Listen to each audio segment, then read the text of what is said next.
우리가 지난 3월부터 해서 사순절과 고난주간 그리고 부활주의를 이렇게 보내게 되었죠. 그러면서 다시 한번 예수 그리스도의 십자가의 능력과 은혜, 하나님의 크신 사랑을 그리고 생명의 부활을 우리가 다시 한번 기억하고 또 기념하고 또 확신하는 그런 시간들을 갖게 되었습니다. 그렇게 지나오면서 제가 기도하는 가운데서, 특별히 새벽에 기도하는 가운데서 이 선한 목자 되시는 주님, 이 메시지가 굉장히 많이 다가오더라고요. 그래서 오늘 그 말씀들로 함께 나누기를 원하고요.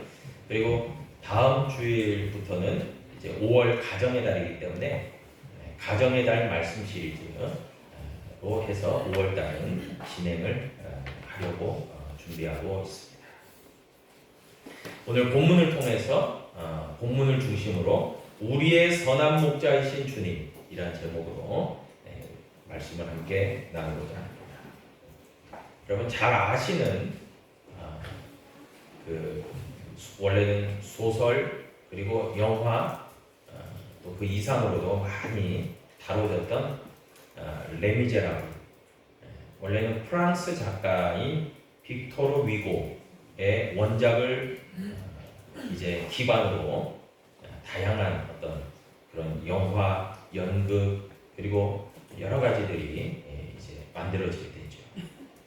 여러분 이 레미제라블의 그 내용 중에 보면은 빵 한 조각을 훔쳤다라는 그 죄목으로 무려 19년간 감옥에서 생활해야 됐던 주인공 장발장이 나옵니다.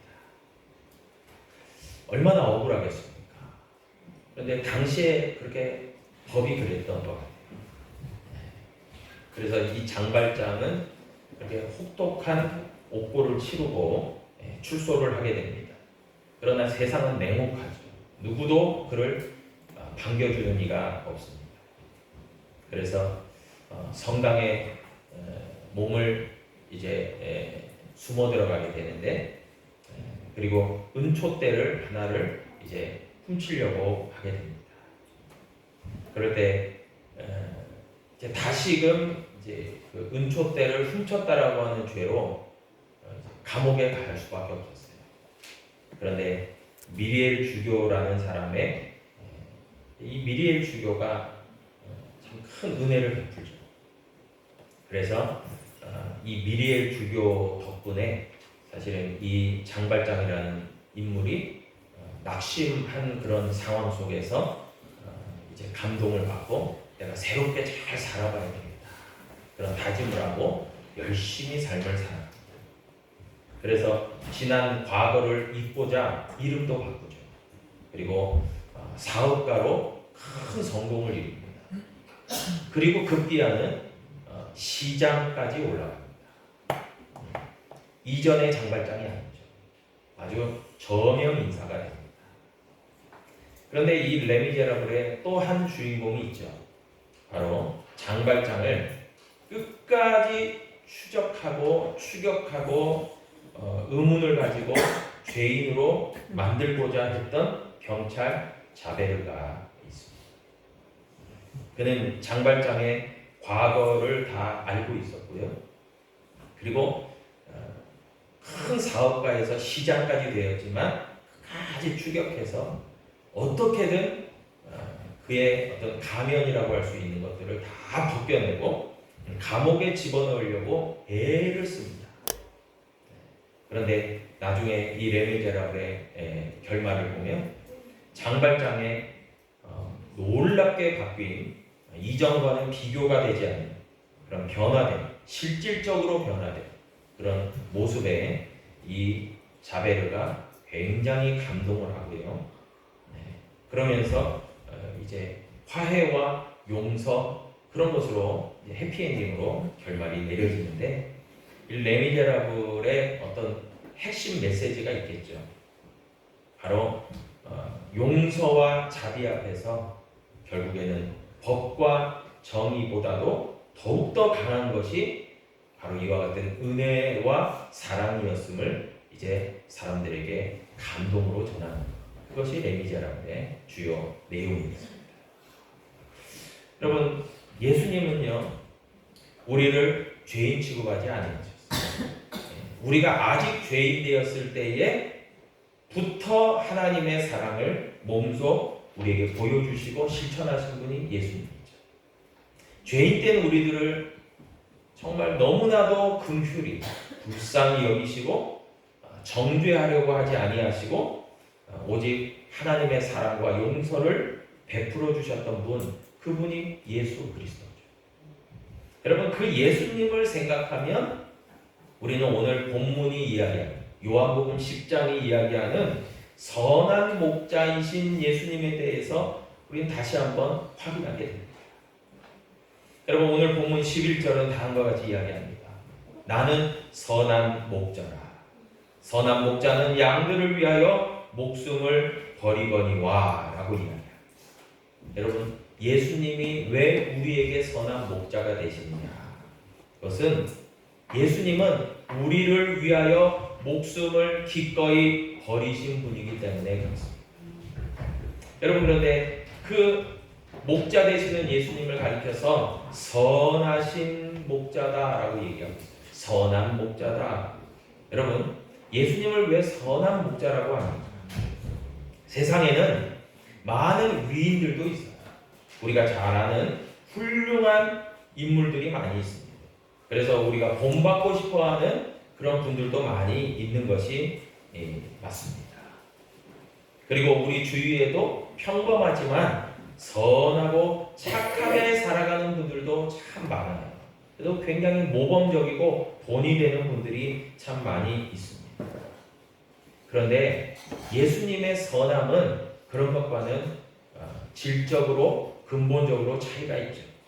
왜냐하면은 선한 목자, 그 선하신 목자 되시는 예수님이야말로 자기 자신을 죽음까지 내어 드림을 통해서 우리에게 구원을 베풀어 주셨기 때문입니다.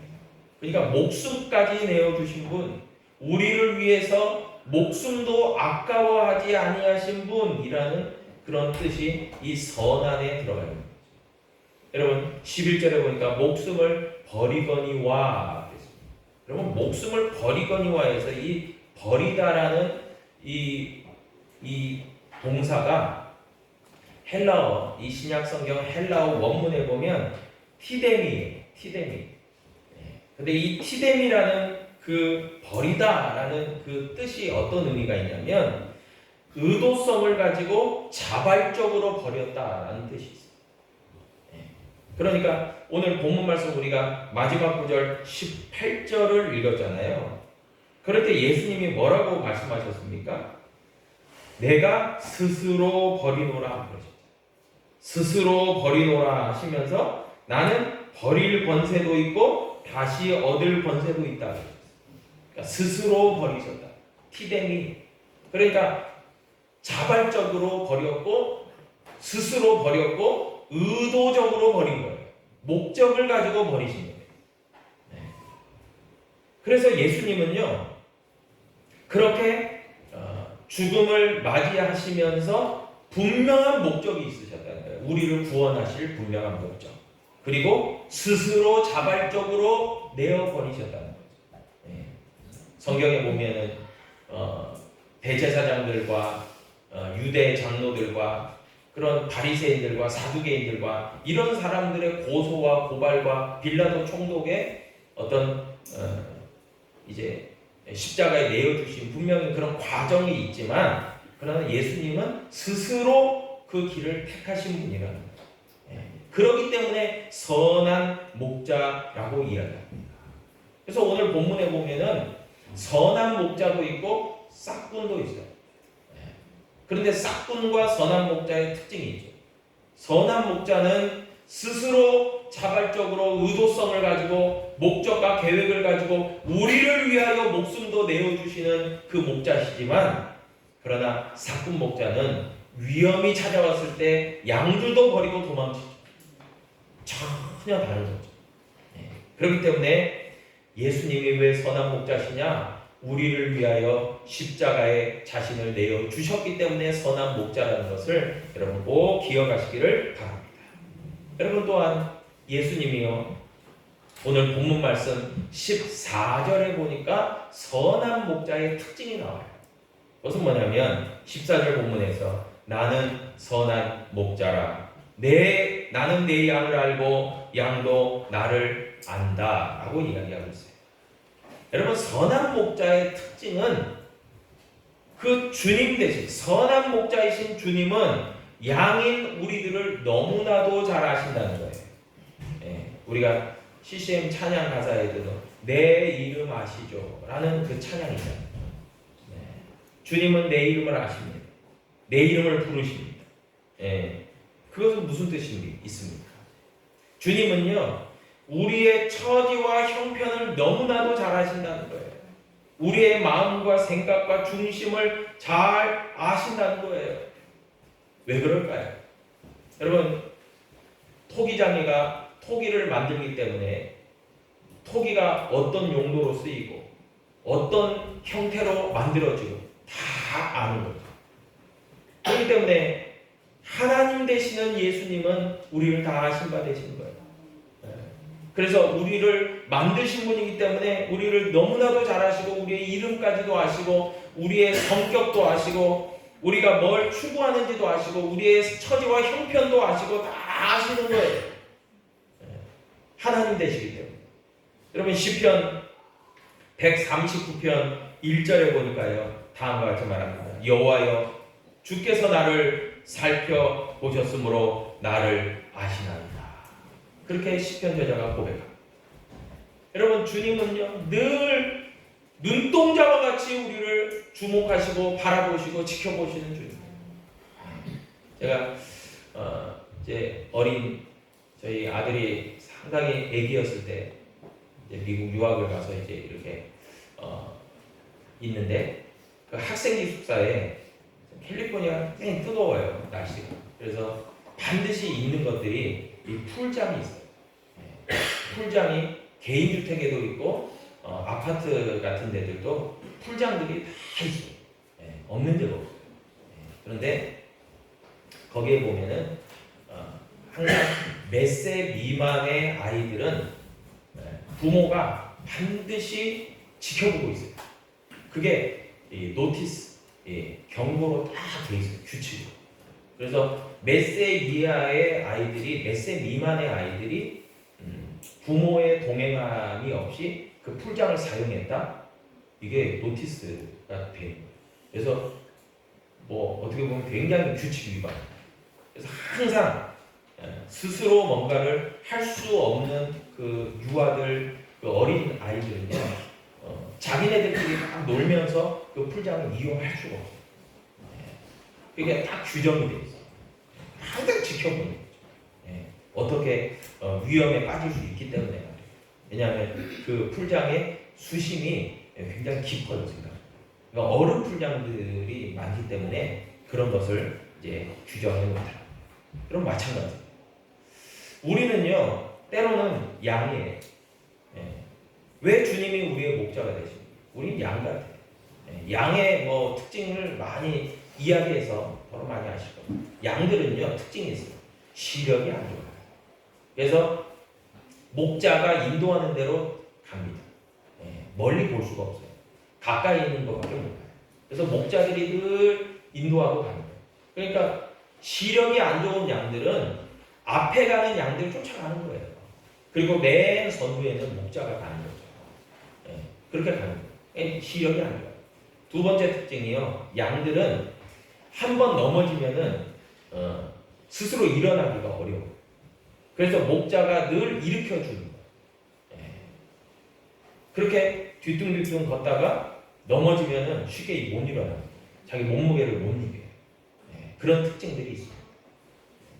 그래서 늘 양들은 목자가 보호하는 거예요. 또 성경에서 보면은 맹수들이 왔을 때, 다윗의 어떤 그 일들에 보면 맹수들이 왔을 때 때로는 사자나 곰이 그 양들을 잡아먹으려고 왔을 때 목자가 보호해주고, 사자와 곰과 싸워서 양들을 보호합니다. 왜냐하면 양들은요 염소같이 이렇게 뿔이 없어요. 그러니까 보호 장구가 하나도 없는 거예요. 양들은 그냥 굉장히 수동적일 수밖에 없어요. 그게 양이에요. 근데 왜 선한 목자에 대비되는 성도들을 양으로 비유하냐? 왜 그럴까요? 성도들이 상당히 조금 힘을 갖고 있는 좀 어떤 보호장구도 갖고 있는 그런 것으로 묘사되면 얼마나 좋을까 이런 생각도 들지 않습니까? 왜 양으로 비유될까? 여러분 성도들이요 양으로 비유되는 건 한 가지밖에 없어요. 양들은 항상 목자가 없으면 안 돼요. 목자가 있음으로 양이 존재할 수 있어요. 양이 보호받고 양이 인도받고 양이 따르는. 그러니까 성도들은요 항상 그 목자를 필요로 해요. 목자가 필요 없는 양은 하나도 없어요. 그래서 우리 성도들은요 목자 되시는 주님이 늘 필요한 거예요. 그래서 우리가 양이에요. 양 되는 것이 진짜 중요한 거예요. 여러분 오늘 본문 말씀 14절이 말씀합니다. 뭐라고 말씀합니까? 나는 선한 목자라 나는 내 양을 알고 양도 나를 안다 하고 이야기하고 있어요. 굉장히 중요한 거죠. 그래서 늘 목자가요 그 양을 알고 그 양을 보호하고 그 양을 늘 주목하고 그 양을 늘 인도하는 거죠. 정말 그런 주님의 그런 모습들이 우리에게 필요한 것입니다. 그런데 그렇게 주님이 우리 이름도 알고 늘 주목하고 늘 바라보고 우리가 정말 위험에 빠질까 늘 주목하고 그렇게 하는데요. 여러분 선한 목자와 양과의 어떤 관계가 필요합니까? 절대적인 신뢰의 관계가 필요한 거죠. 그 가운데서. 여러분 그래서 우리의 선한 목자 되시는 주님을 우리가 양되어서 따라가기 위해서는 주님을 전적으로 신뢰함이 필요합니다. 그 관계가 되어져 있어요. 여러분 내 마음대로 내 뜻대로 하다가는요 여러분 길 잃은 양이 되는 거예요. 길 잃은 양은요 그냥 맹수에게 잡혀먹습니다. 자기 힘으로 어떻게 살아갈 수 없어요. 여러분 그렇기 때문에 우리는 늘 목자의 시선 안에 있어야 돼요. 그게 양의 어떤 위치입니다. 늘 목자를 필요로 하고 늘 목자를 깊이 있게 신뢰하고 목자와 늘 관계를 맺고 있고 늘 목자 가운데 살아가는 거예요. 그게 양의 위치입니다. 여러분 또한 오늘 본문을 보면요 선한 목자 되신 주님은요 16절에서 보니까요 다음과 같이 말합니다. 또 이 우리에 들지 아니한 다른 양들이 내게 있어 내가 인도하여야 할 터이니 그들도 내 음성을 듣고 한 무리가 되어 한 목자에게 있으리라. 이야기. 여러분 선한 목자는요 양들을 위하여 자신을 내어줄 뿐만이 아니라 끝까지 책임을 진다는 거예요. 책임진다는 거예요. 이게 참 목자의 어떤 사명입니다. 끝까지 책임지는 거예요. 인도하는 거죠. 여러분 그래서 우리가 잘 아는 시편 23편 2절로 3절의 말씀에 보면 뭐라고 말씀합니까? 그가 나를 푸른 풀밭에 누이시며 쉴 만한 물가로 인도하시는도다. 3절에서도 보면 의의 길로 인도하시는도다 라고 얘기해요. 인도하시는 책임을 지시는 거죠. 우리 선한 목자는 말이에요. 그래서 선한 목자는요 늘 우리를 지도하시고 인도하시고 책임을 져주시는 분이에요. 여러분 사실 우리에게 필요한 것들이 있지 않습니까? 양에게는요 늘 풀밭이 필요해요. 양식을 먹어야 돼요. 늘 쉴만한 물가도 필요한 것입니다. 늘 평안하고 안식하고 쉼을 가질 수 있는 그런 쉼터도 필요한 것이죠. 그래서 풀밭과 물가를 요구합니다. 그럴 때에 이 목자는요 늘 양들을 데리고 그 풀밭을 찾아서 쉴만한 물가를 찾아서 늘 가는 거예요. 책임을 져주는 거예요. 여기에서 공급하시는 하나님에 대한 부분들을 우리가 확인하게 됩니다. 선한 목자는요 우리의 필요를 채워주십니다. 늘 공급하시는 거예요. 그래서 우리가 하나님과의 관계만 잘 되어 있고 선한 목자 되시는 주님을 잘 따라가고만 있다면 여러분 우리의 삶에 있어서의 모든 필요와 모든 충분 조건과 그런 것들은요, 우리 책임이 아니에요. 주님이 책임져 주시는 줄로 믿습니다. 주님이 책임져요. 여러분, 그것을 우리가 확신하고 나아가야 될 필요가 있어요. 하나님은 우리의 공급자가 되십니다. 하나님은 우리의 인도자가 되신다. 그것에 대한 분명한 믿음이 저와 여러분 가운데 있어야 돼요. 그리고 그렇게 이루어 가십니다. 여러분, 때로는요, 다윗의 고백과 같이 사망의 음침한 골짜기로 다닐 때도 있어요. 여러분, 때로 우리가 위기에 처하고 어려움에 처할 때도 있다는 거예요. 그런데 그런 상황 속에서도 다윗의 고백과 같이 선한 목자는 어떻게 하십니까? 우리와 함께하여 주신다라고 얘기해요. 함께하여 주신다. 그러니까 여러분, 인생길을 걸어가면서 때로는 막다른 골목에 만날 때도 있고 또 쉽지 않은 그런 일들을 맞닥뜨릴 때가 있을 때, 그때마다도 여러분, 우리는 누구를 요구하고 누구를 확신하고 의지해야 됩니까? 선한 목자 되시는 주님을 바라봐야 되는 줄로 믿으시길 바랍니다. 아멘. 그렇게 바라봐야 돼요. 늘 선한 목자이신 주님을 필요로 해야 되는 거예요. 그러면 그 선한 목자 되시는 주님께서는요, 인도하심과 공급하심과 보호하심과 바른 의의 길로 우리를 인도하여 주시며 위기 가운데서도 우리를 건지시는 주님이신 줄 믿습니다. 늘 동행하시는 거예요. 늘 함께 하시는 거예요. 여러분, 이 말씀이 이제 마태복음 28장 20절 The Great Commission, 정말 위대한 대사명에도 그대로 들어가요. 여러분, 주님 말씀하셨잖아요. 정말 하늘과 땅의 모든 권세를 너에게 주겠다. 그렇게 말씀하시면서 너희는 제자 삼는 사역을 해라. 그리고 나를 쫓아와라. 그렇게 하시면서 마태복음 28장 20절에서 분명히 약속하여 주십니다. 뭐라고 약속하시냐면 내가 세상 끝날까지 너희와 항상 함께 있으리라. 아멘. 여러분, 선한 목자는요, 우리를 떠나시질 않아요. 늘 함께 하시는 거예요. 여러분, 때로는 우리가 주님을 배반하고 주님을 떠나서 방황할 수는 있어도요, 주님은 결코 선한 목자 되시기 때문에 우리를 떠나시질 않는다. 늘 함께 하시고 늘 동행하시고 늘 주장하시고 늘 인도하여 주시는 주님이시다. 여러분, 그렇기 때문에 양된 우리들 선한 목자이신 주님을 늘 기억할 필요가 있습니다. 한번 따라하겠습니다. 선한 목자이신 주님이 나의 주님 되심을 감사합니다. 아멘. 여러분, 늘 선한 목자가 나의 주님이신 것을 늘 기억하시기를 바랍니다. 여러분, 또한 그 주님은요, 이전에도 얘기했듯이 우리를 너무나도 잘 아시는 거예요.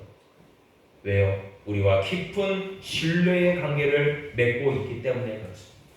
그래서 우리가요, 주님을 더 알아가면 알아갈수록 주님을 더 뜨겁게 만나게 되는 거예요. 그래서 말씀하지 않습니까? 하나님께로 더 가까이. 여러분, 우리가요, 하나님의 말씀과 기도와 성령과 하나님의 은혜와 예배와 그런 것에 늘 가까이 하잖아요. 그럼 주님은 더 가까이 다가오십니다. 더 깊이 있게 다가오십니다. 그래서 우리가 뜨겁게 주님을 만나고 경험하게 되는 거죠. 또한 일상생활을 통해서 우리에게 하나님은 필요를 공급하신다고 했어요. 그렇기 때문에 늘 우리가 필요한 부분이 있다. 우리에게 필요를 채워주시는 선한 목자가 있으심을 여러분 꼭 기억하셔서 늘 기도에 힘쓰시기를 축복합니다. 아멘. 일용할 양식을 주시는 주님을 늘 경험해야 돼요. 여러분, 그것들이요, 왜 중요합니까? 여러분, 이런 것들이요, 우리에게 간증거리가 됩니다. 기도했더니 하나님이 나의 필요를 채워주셨고 나에게 공급자가 되어주셨다. 이런 것들이요, 늘 경험되고 간증이 있잖아요. 여러분, 믿음이 더 깊어져요. 확신이 더 됩니다. 그래서 선한 목자 되시는 주님께 우리는 늘 필요를 간구할 필요가 있는 것이죠. 그럴 때 하나님께서는 우리에게 약속하여 주셨듯이 세상 끝날까지 너희와 항상 함께하여 주리라. 아멘. 말씀하십니다. 결코 우리를 떠나시지 않는다는 거예요. 늘 우리와 동행하신다는 거예요. 함께 하신다는 거예요. 의의 길로 인도하신다는 거예요. 세상 가운데서의 사명을 기꺼이 감당할 수 있는 능력과 권세도 주시는 줄 믿습니다. 여러분, 이렇게요, 주님은요 늘 우리를 사랑하심으로 우리를 책임져 주시는 주님이에요. 여러분, 그렇기 때문에 우리가요 세상을 살아가면서 수고하고 무거운 짐을 다 지고 살아갈 때가 많아요. 근데 여러분, 생각해보면 선한 목자 되시는 주님을 바라보면서 우리는 늘 이런 부분들이 필요할 것 같아요. 주님, 내게 능력 주시는 자 안에서 내가 할 수 있습니다. 주님, 내가 내 스스로 책임지고 살아가려고 하니까 너무 힘이 듭니다. 너무 버겁습니다. 너무 어렵습니다. 주님, 책임져 주십시오. 여러분, 좀 그런 기도와 고백을 한번 해보시면 좋을 것 같아요. 주님, 나 너무 버거워요. 주님, 나 너무 힘들어요. 내 스스로 뭔가를 책임지고 하려니까 너무 괴롭습니다. 주님, 내 인생을 책임져 주세요. 여러분, 그런데 책임져 주세요라고 기도하면서 뭐 또 동시에 기도해야 되냐면, 주님, 나를 받아주십시오. 내 영혼을 맡기나이다. 내 삶을 맡기나이다. 여러분, 예수님을 향해서 깊이 있는 신뢰도 보여줘야 돼요. 그래야 주님이 우리를 끌어가십니다. 인도하십니다. 이끌어가십니다. 정말 내 거는 다 부여잡고 안 놓으려고 하면서, 주님, 내 필요를 채워주세요. 나를 인도해주세요. 나를 붙들어주세요. 여러분, 백날에 내 건 내려놓지 않고 내 거 붙잡고 있는데 선한 목자 되시는 주님의 인도하심을 제대로 받을 수 있습니까? 아니라. 그러니까 깊이 있게 주님을 신뢰하는 가운데서 주님을 맡겨야 돼요. 주님께 맡겨야 돼요. 그러면 주님은요, 우리를 그때부터요, 인도하십니다. 지도하십니다. 공급하십니다. 책임져 주십니다. 역사하십니다. 우리에게 능력을 주십니다. 여러분, 그런 것들을 늘 선한 목자를 통해서 늘 공급받고 경험하고 또 고백하는 저와 여러분 될 수 있기를 주님의 이름으로 축복합니다. 기도하겠습니다.